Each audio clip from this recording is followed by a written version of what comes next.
नमस्कार बच्चों, आइए आज हम सब सप्तम कक्षा का पंचमः पाठः पढ़ते हैं। इसमें है श्लोक समुच्चय। श्लोक समुच्चय का मतलब होता है श्लोक का समूह।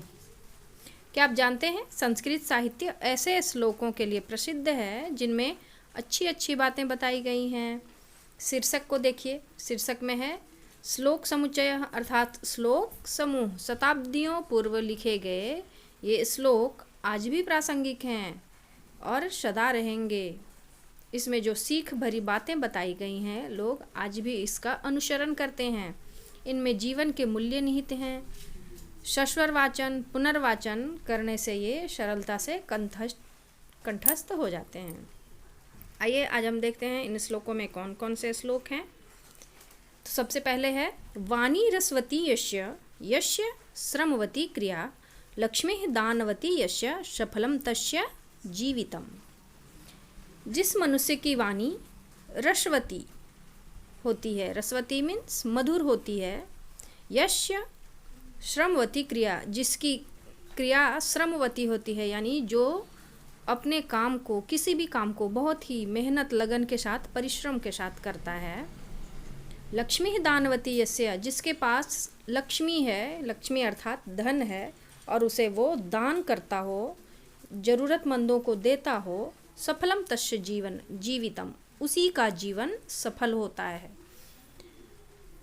वाणी होते हुए भी अगर कड़वी होती है, जैसे कौवे की आवाज़ कर्कश होने के कारण कोई पसंद नहीं करता है, वहीं कोयल की आवाज़ मीठी होने के कारण, मधुर होने के कारण सब कोयल को पसंद करते हैं। इसी प्रकार मनुष्य जिनकी वाणी मधुर होती है उन्हें सभी पसंद करते हैं, उनका जीवन सफल होता है। जो किसी भी काम को परिश्रम पूर्वक करते हैं उनका काम जल्दी पूर्ण हो जाता है। लक्ष्मी है दानवती, ऐसे जिसके पास लक्ष्मी हो, धन हो और वो उसे दान करना जाने, वो किसे ज़रूरत है उसको देना सीखें और उन्हें दें, तभी मनुष्य का जीवन सफल होता है। यस्य नास्ति स्वयं प्रज्ञा शास्त्रम तस्य करोति किम लोचनाभ्याम विहीनस्य दर्पणः किम करिष्यति। यस्य नास्ति स्वयं प्रज्ञा, जिस मनुष्य के पास स्वयं की बुद्धि नहीं होती है, अपना ज्ञान नहीं होता है, शास्त्रम तस्य करोति किम, शास्त्र भी उसका कोई भलाई नहीं कर सकता है, क्योंकि सबसे पहले मनुष्य को अपने ज्ञान और अपनी बुद्धि का उपयोग करना चाहिए।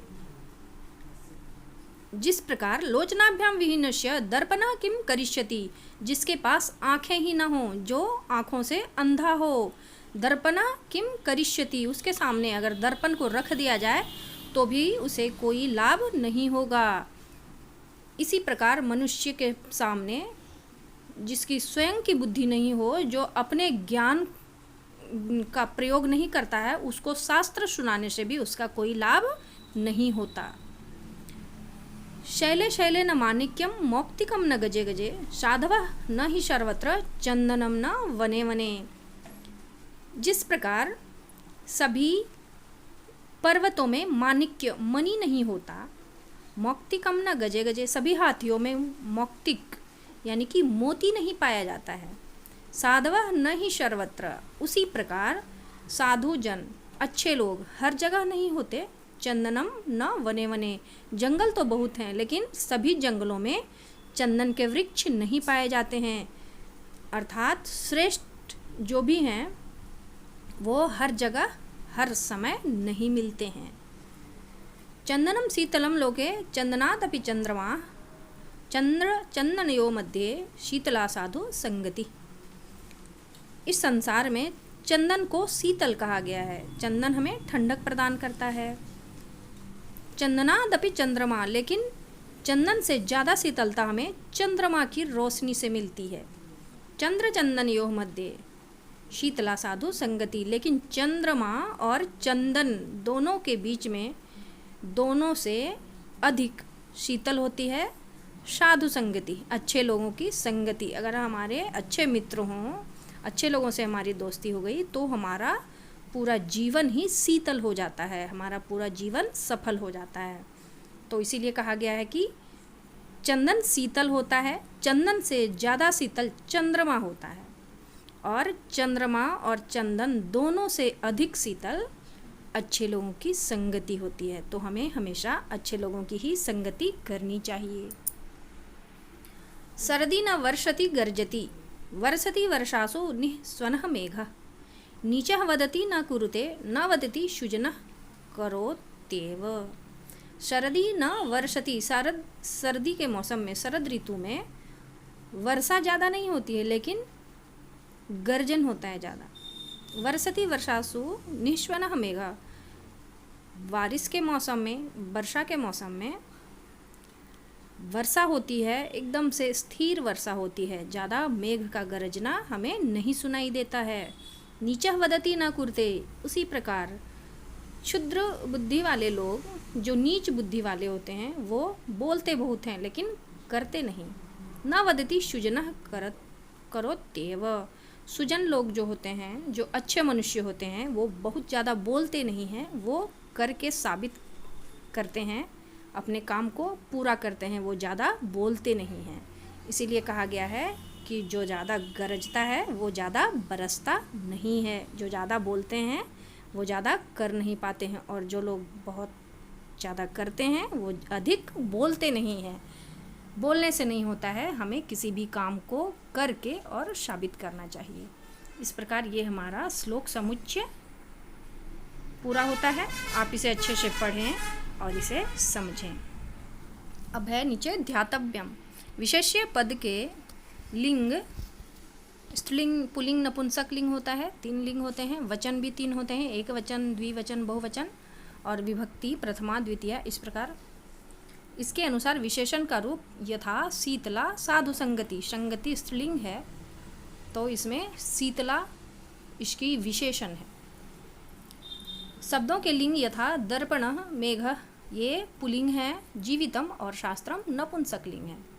यस्य तस्य संबंधवाचक सर्वनाम का प्रयोग किया गया है इस श्लोक में। विहीन शब्द के साथ तृतीय विभक्ति का प्रयोग किया गया है, जैसे कि लोचनाभ्याम विहीनस्य, आँखों से विहीन। तुलना में पंचमी विभक्ति का प्रयोग किया गया है, यथा चंदनात् अपि चंद्रमा, चंदन से अधिक, चंदन से भी अधिक चंद्रमा शीतल होता है। कुछ शब्दार्थ को देख लेते हैं। शब्दार्थ में सबसे पहले है संज्ञा पदानी क्रिया। क्रिया मीन्स होता है काम और इसका इंग्लिश होता है वर्क। लक्ष्मी मीन्स धन की देवी, धन संपत्ति, गॉडेस ऑफ वेल्थ या फिर वेल्थ। जीवितम मीन्स जीवन, लाइफ। प्रज्ञा मीन्स बुद्धि, इंटेलिजेंस, इंटेलेक्ट। गजे गजे हर हाथी पर, या फिर उसका एक और है गज मीन्स दूरी होता है, 1 गज की दूरी पर। On every elephant at a distance of every 1 yard. दर्पणा मीन्स शीशा, मिरर। शैले पर्वत पर, ऑन माउंटेन। माणिक्यम मनी, प्रीसियस स्टोन। मौक्तिकम मोती, पर्ल। साधवा अच्छे लोग, गुड पीपल। शरदी मीन्स शरद ऋतु में, in ottoman. शुजन Sajjan, a good person, लोके संसार में, इन द वर्ल्ड। अब कुछ सर्वनाम पदानी हैं। सर्वनाम संज्ञा के बदले जिसका प्रयोग करते हैं उसे सर्वनाम शब्द कहते हैं, जैसे कि यस्य मीन्स जिसका, हुज, तस्य उसका, हिज या फिर हर। क्रिया पदानी में है वर्षति, वर्षा होती है या फिर करता है, रैंस। कुरुते करता है या करती है, डज, परफॉर्म्स। विशेषण पदानी है रसवती मीन्स मधुर, स्वीट। श्रमवती परिश्रम पूर्ण, फुल ऑफ एफर्ट। निश्चन बिना शब्द के, विदाउट अ साउंड। इस तरह से हमारा, अब आप इसे अच्छे से सुने, समझें और अपने अभ्यास पुस्तिका में लिखें।